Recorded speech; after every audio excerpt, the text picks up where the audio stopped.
Good morning, sir. What they say, Selamat Datang.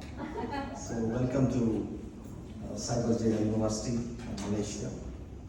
And thanks to Dr. Kupuswamy, who is heading the Cyberjaya University Management Department, and the entire team of faculty and admin department for making us wonderful, grand welcome here to the university. And from the AIMS Acharya Institute of Management Studies, Dr. Kiran Reddy, who is the founder, director and CEO of the institute, and Mr. Ramurthy, who is the principal of the AIMS Institute, and Anita, who is coordinating the entire this event, and my dear students. We have esteemed keynote speakers along with us who traveled almost 3,000 kilometers from Bangalore to here to be part of this wonderful initiative. Dr. Krishna Shetty, and I think we had a wonderful visit to the Malaysia. In the last 2 days, we had just a glimpse of what is Malaysia and what is happening in Malaysia. So now I think we are in the most important aspect of traveling to this country is to be part of this wonderful international conference. So we are here to do that. I think the topic which both jointly together, AIMS and Cyberjaya University selected is the most relevant topic of today. The reason is simple. Today when we talk about the global economy, we are a 100 trillion economy. And when you compare with Malaysia and India, we have a strong roots of collaboration, not the latest collaborations. We have these collaborations way back. I think some of you people might have seen the PS1 movie. So the PS1 movie, which is just a recent movie. So from that time, the exports and imports were happening through ships from Malaysia to India. So that is, I think, way back thousands of years back. That is how the relation started, and some of our royal kings were, part of the Malaysian region here. Cholas, then you have a lot of other business arrangements which happening before independence itself. So that's how we have a very strong cordial relation between these two countries. And AIMS, one of the leading institute in India, taken a great step forward to join hands with again one of the leading university in Malaysia, the Cyberjaya University here, to have the collaborations. And to talk about my experience with Malaysia, I think maybe this is the 11th visit to me to Malaysia. I used to come to teach in one of the leading university called UNIMAS, which is in Sarawak. So I used to come quite often. This is way back, 12 years back, the relation started. Then I used to teach in Multimedia University, which is again having a campus very close to this place and also in Malacca. So then I used to come here, this place, to be part of the Formula 1 race in Sepang circuit. My son is kind of addicted towards the Formula 1. So I used to bring him here because he used to ask, I want to see the Formula 1 race. So that's how, I keep observing whenever I come how things happen in our country and how things happen in Malaysia. So when I talk about the business relationships, again, we are a 1.3 billion people, that is almost 130 million people in India. Here we have closely 32 million people, the population of Malaysia. When we talk about the economy, I think the India is just crossed 3.2 trillion economy, growing at the rate of 7.2% the GDP. And when you look at Malaysia, again Malaysia is closely around 1 trillion market capitalization and growing at a 5.8 to 6 point GDP rate. And when I used to come here, I think 12 years back, we done one case study with Malaysia's one of the largest car company, the Proton. So I visited the car factory and seen the manufacturing facilities. That is the time actually in India, we were just launched, or about to launch nano car. So there was a surprise when we were talking about the Proton company, about the nano car coming at 1 lakh rupee, Indian rupee. They were surprised to know that a car is coming at 1 lakh. So we told how the process is happening, the manufacturing of Tata by Nano, and how the Proton can able to get some inputs, because again the usage of cars in Malaysia also again highest, unlike other countries. So when we talk about the business again, from Malaysia we import a lot of things, including the wonderful trees what we see from airport to the hotel drive, all the palm oil, we import I think almost 60% of Malaysian palm oil to India. So Adani is one of the largest importer for this. So that's how when we talk about technology again, in Malaysia, 60% of people who are working on the technology side are Indians. So we have a gross kind of very high connectivity with Malaysia in business. So when we talk about global economy, I think this is a time when G20 is happening. We are more focusing on the Asian economy, because Asia is, if you talk about the economy, if you talk about the population, Asia is one of the largest populated region in the world. If you just count China, India, Malaysia, Indonesia, so these all countries, the Bangladesh, Pakistan, so we contribute almost half of the world population.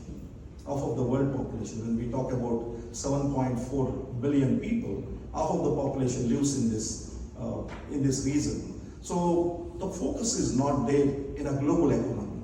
So when we talk about I think, hope as MBA students you keep reading about the World Economic Summit which happens in Davos in Switzerland. They more talk about the US economy and European economy. But the highest contribution comes when it comes to the purchase parity, when it comes to the contribution to the global economy. Asia is the highest, because the population is more here. The usage of any product in this world is the highest in Asia, unlike any country. Because if again you talk about the US economy, which is the largest economy in the world with the $22 trillion, yes, definitely they use highest products. But if you look at the consumption, the quantity is less when compared than Asia. So today, how US is becoming a global leader, a #1 country in the economy, the reason is simple. They are like connecting with all the countries and doing the economy. So again, if you look at the contribution of US economy of $21 trillion, in that 15% contribution comes from none other than Indians who are working as IT professionals, the startups, the doctors, the professors. So these are the people who contribute to the US economy. Today, if you look at the highest demand for a medical doctor in US is an Indian doctor, not a US doctors. The waiting period is much bigger than the meeting the US doctor. The same way, when it comes to any technology solution, India is the front runner in the world. So today, when we are always proud to say that we are coming from Bangalore, I just want to give a small glimpse of the city where we live, the Bangalore, to my friends at Cyberjaya University. Bangalore is a 13 million population, and out of this 13 million population, we have a 33% of the people who are living in Bangalore are connected with information technology. That is directly or indirectly. They are working as direct employees in some of the largest companies like Infosys, Wipro, TCS. We have all the multinational companies starting from Apple to Walmart to, you name the company, the Microsoft to IBM. They have an Indian headquarters based in Bangalore. And we have a wonderful startups ecosystem in Bangalore. That is how we've overtaken the Silicon Valley, the original Silicon Valley in California. And today, Bangalore is #1 startup capital of the world. So today we have companies in Bangalore which started in a small 2-bedroom kind of a thing or a car shed. They are able to become the world's largest companies to talk about in education. One of the world's largest edtech company called Byju is coming from a place called Koromangala. And again, they started from a small classroom in the Jyoti Nivas College. And today they become a $22 billion company. The Byju's started by one promoter and today become a 28,000 people workforce company. So we have wonderful examples like that. Ola, Big Basket, you name in any industry, Bangalore is able to become a remarkable destination for global investors. So that is the reason Bangalore always contribute to the global economy. We don't talk about Indian economy. We talk about Bangalore contributing to the global economy, whether it is a workforce, whether it is a technology, whether it is a healthcare. So we have some of the best ideas coming from Bangalore. And again, to talk about how the Indian journey in the last 2.5 years of COVID situation. I know that even Malaysia got a lot of setbacks during the COVID in the economy, in the day-to-day running of each institutions and entire ecosystem. The same way in India, we had a little difficulties at the initial stage because we have the largest education system of the world. We have 1,042 universities in India and 52,000 colleges and 1.4 million primary schools. With all together, we have 46 crores, that is 460 million students in India studying in all these institutions. So when COVID started impacting the education system, India is the only one country which geared up so fast, unlike even some of the best Ivy League universities like Harvard, Kellogg's, Wharton, Oxford, Cambridge. India is the first, even without knowing the Zoom, we are able to conduct classes even to the age of 3-4 year kids. So that's how we geared up and even the last 2.5 years of COVID scenario not impacted so much. And India is the only one country which able to cross the 2.2 billion doses of vaccine. There is no other country in this world can able to vaccinate 95% of the population of the world. Even an advanced country, we talk about the largest economy of the world, US is able to vaccinate only 84% of their population. And we have one unique system called Aadhaar, which started a couple of years back, again by Bangalore person called Nandan Nilekani. When he started this initiative, people were thinking, what will happen? How this, because in US we have a green card system, in Europe they have a European citizenship cards. So in India, is it successful? Is it everyone will include into the Aadhaar system? So when we started, a lot of technical problems and a lot of technology issues, but today 98% of Indian population are registered with Aadhaar. We have an identity called Aadhaar, where the world's largest identification system is Aadhaar, with the 1.28 billion people are registered with Aadhaar and they have Aadhaar card. So that's how we are proven, we are together as a team. If we work, we can able to achieve anything in this world. So that is how today, when you talk about some of the largest corporates, the Fortune 500 companies of this world, you talk about the Google, you talk about Microsoft, including you talk about the coffee we had at Starbucks, is all headed by none other than Indians. This was not there 10 years back when we used to go and move around in US, this was not unheard that a company which is world's largest company headed by Indian, and again they are all studied from Indian universities. You talk about Satya Nadella, you talk about Sundar Pichai, you talk about the global leaders who heads IBM, Ajay Krishna. They're all studied from Indian universities, Indian colleges, and they're able to reach to US in top positions. So, and when again I talk about the Indian knowledge, we have again traditional from Takshashila to Nalanda to all these universities are, when the roads are not there, when the flights were not there, when there is no transportation system, people from 38 countries used to walk for miles. When I searched in Google, how many kilometers from Bangalore to Malaysia, in flight it is showing 2,850 kilometers. When by road it is 5,000 kilometers by road. So this many kilometers people used to walk to come to our Nalanda for a month together.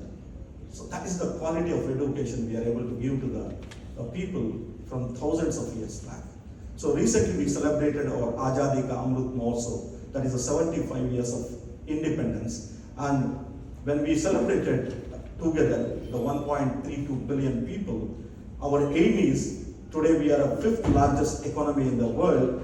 By 100 years of our celebration, when we reach the 100 years of our independence, we want to be a #1 country in this world, in the economy, in the technology, in the every field what we aspire to be. So for that, these kind of collaborations, these kind of all meetings are required to develop the skills among all people. So I think this step, what we are taking today, is collaborating two wonderful institutions from India, Malaysia, is a greater step to reach to the milestones what Malaysia got, the milestone what India got. Because again, if I see in Asia, Malaysia is again one of the largest economy and growing at a very faster rate. So when we together, when two knowledge powers join together, I think miracles can happen. So I think education is the key. So today when we are doing this conference in the wonderful institute, I think education can make a lot of impact. And to conclude, the power of India is with the youth, because if you look at any country in this world, we have a largest demographic dividend.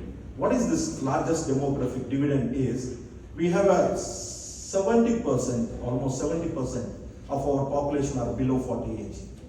Below 40 age, 70%. So this demographic dividend is not there with any country in this world. So if we can use this demographic dividend in a right way, I think India is a great destination to collaborate with any country and to prosper. And finally, to give a small story of my Sepang, the circuit of Formula One. When I come here, when we watch closely the Formula One, always a lot of miracles happen. There are so many teams, even from Malaysia, the Petronas, the Mercedes-Benz, the Red Bull, all these teams, Ferrari, all these, they compete, and there is like a colorful celebration happens in Formula One. So, but when we closely observe the Sepang circuit, which is very close to here, is almost a 5-kilometer radius. It is the circuit where the Formula One driver goes at the speed of 230, 240. When it rains and extreme weather conditions here, sometime morning, like yesterday when we are going to the Genting, the morning rain was there. Then afternoon when reached there, the temperature is again gone up. Then evening while coming, the temperature again dropped. So even with this extreme temperature, they go at 230, 240 speed.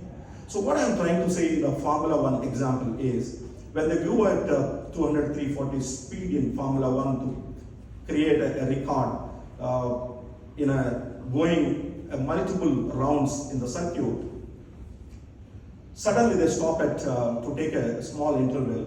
The place where they stop, they call as a pit stop. So where suddenly all, the engine oil will be changed, and the food will be served to the Formula One driver. So I'm just giving a small example of the fellow who changes the car tire in Formula One. If you take about Ferrari, the car tire changer, he's required. Like he changes the car tire. Can you anybody guess how many seconds he takes? 3 seconds. Within 3 seconds your tire?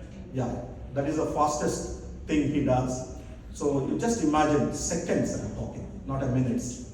So he is one of the world's fastest tire changer. He changes the tire in seconds. So that's why he's paid the highest in the world. And always all the teams, all the other teams what I'm talking, they are behind him to take it to their team, because the chances of winning will increase. So same way, I think you are the global power today. Today India is not a walls restrictions. Today Indian people are there almost in 190 countries in this world. So the global doors are open, global economy is open. I think you should become like a fastest whatever you do in your life, like a Formula One tire changer. So when you become expert in that field, whatever you choose, then you are in highest demand in this world. So wishing you a great luck and looking forward for such a wonderful collaborations in coming years and months. And congratulate again for both the institutions, AIMS as well as for the Cyberjaya University, for bringing all of us to share our experiences here in this wonderful platform. Thank you.